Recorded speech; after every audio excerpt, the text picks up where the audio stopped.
بڕیارەکەی سەرۆکی ئەمریکا بێ لێکەوتە نابێت. یاسین تەها ڕای وایە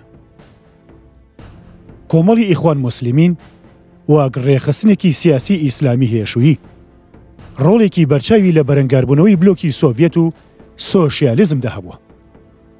ئەمە ژوای کردبوو لە ڕووی استراتیژیەوە ئامانجەکانیان لەگەڵ ئەمریکا و ئەوروپا یەک بگرێتەوە.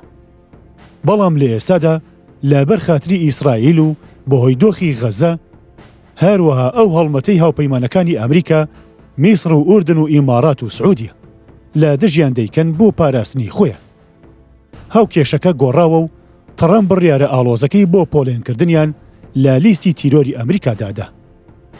ڕاستە ڕێکخراوە قوڵ و ئایدۆلۆژیەکان چەندین ڕێگایان بۆ خۆ گونجاندن و گۆڕینی ناوەکانیان هەیە.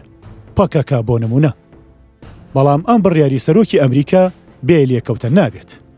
بەتایبەت لەسەر سەر چاوەداراییەکان و گواستنەوەی پارەی ڕێکخراوەکە و لقەکانی نێوان وڵاتاندا.